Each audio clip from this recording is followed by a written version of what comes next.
अच्छा देखिए, अब चुनाव है, चुनाव आ गया है। इस चुनाव में यहाँ से उम्मीदवार मेरे बड़े भैया राहुल भैया हैं। उनको जानते हो? उनके बारे में सुना है? क्या सुना है?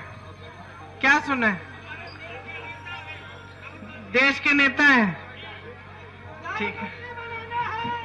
हाँ, देखिए मेरे भैया 4000 किलोमीटर की पैदल यात्रा करे हैं इस देश में, कन्याकुमारी से। आप ये पोस्टर नीचे कर दो तो पीछे वालों को दिखेगा। आप भी नीचे कर दो, नीचे कर दो ताकि दिखे। भैया ने 4000 किलोमीटर की पैदल यात्रा की। किस लिए? जनता की समस्याओं को सुनने के लिए, ये जानने के लिए कि आपके जीवन में कौन सी ऐसी मुश्किलें हैं जिनसे आप जूझ रहे हो।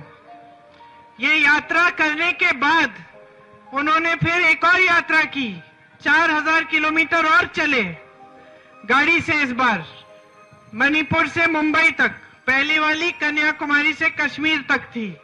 आप थोड़ा पीछे हो जाएंगी तो इनको भी दिख जाएगा। तो भैया ने ये यात्राएं की आपकी बातों को सुनने के लिए, आपको समझने के लिए। जब वापस आए तो जितने भी कांग्रेस पार्टी के बड़े नेता हैं उनको बिठाया और बोला कि हमें इस बार इस चुनाव में एक ऐसा घोषणा पत्र बनाना चाहिए जिसमें दो चीज स्पष्ट होनी चाहिए। सबसे पहले जो हम वादे करेंगे वो ऐसे वादे होने चाहिए जिनको हम पूरा कर सके। दूसरा, जनता के साथ बहुत अन्याय हुआ है इन 10 सालों में। जिस तरह से मोदी जी की सरकार चल रही है उसके बारे में मैं आपको बाद में विस्तार में बताऊंगी, लेकिन भैया ने कहा कि जिस तरह से ये सरकार चल रही है, एकदम इस देश के गरीब को नकारते हुए, और जिस तरह की मुश्किलों का सामना इस देश का गरीब आज कर रहा है, उसको राहत पहुंचाने के लिए हमें ऐसी स्कीमें बनानी चाहिए, ऐसी गारंटी देनी चाहिए जिससे हमारी जनता ये इन संघर्षों से निकल पाए। तो एक न्याय पत्र बना। हम उसको न्याय पत्र कहते हैं क्योंकि हम जानते हैं कि आपके साथ अन्याय हुआ है और हम चाहते हैं कि अगर हमारी सरकार आए तो आपकी मदद हो जाए।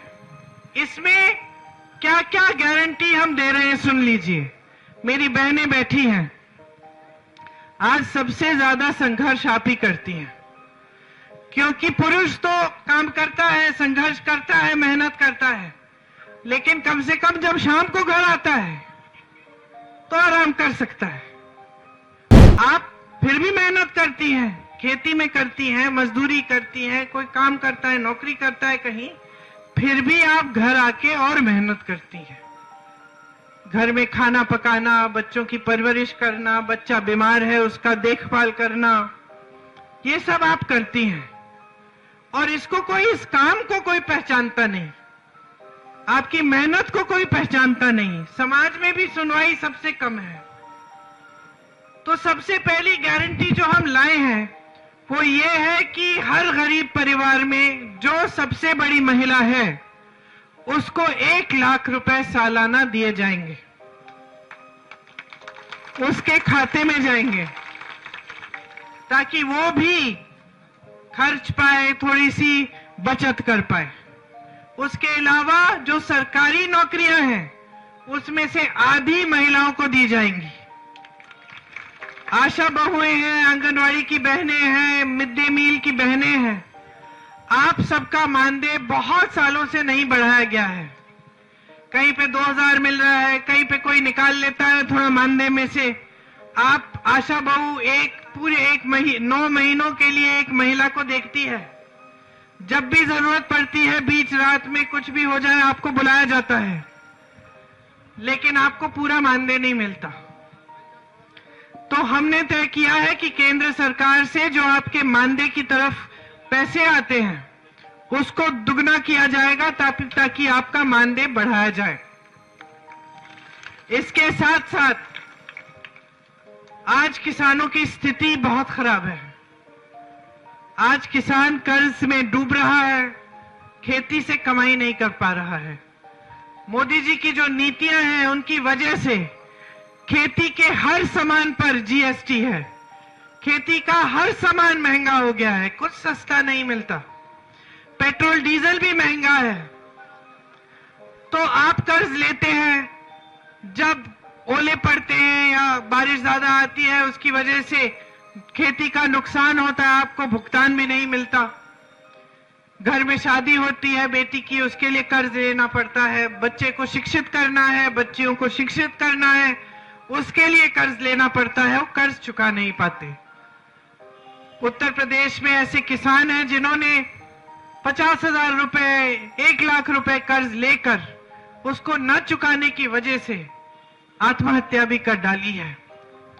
ऐसे किसान हैं जो खाद के वितरण की कतार में खड़े खड़े घर नहीं गए, 2-3 दिन के लिए धूप में खड़े रहे, वहीं पे गिरकर मर गए। मैं ऐसे किसानों के घर गई हूं, उनके परिवारों से मैंने बात की है। हम समझते हैं कि कितनी बड़ी समस्याओं से आप आज जूझ रहे हो। तो आपके लिए हमने तय किया है कि अगर हमारी सरकार आएगी तो खेती के सारे सामान हम जीएसटी से मुक्त करेंगे। आपके कर्ज माफी के लिए, आपकी कर्ज माफी के लिए, आपकी कर्ज माफी के लिए स्थायी आयोग बनेगा, ताकि जब जब आप कर्ज में की वजह से संकट में होंगे आप उस आयोग में जाकर अपनी सुनवाई कर पाएंगे और आपको मदद की जाएगी। एमएसपी मतलब न्यूनतम समर्थन मूल्य आज किसी को नहीं मिल रहा है।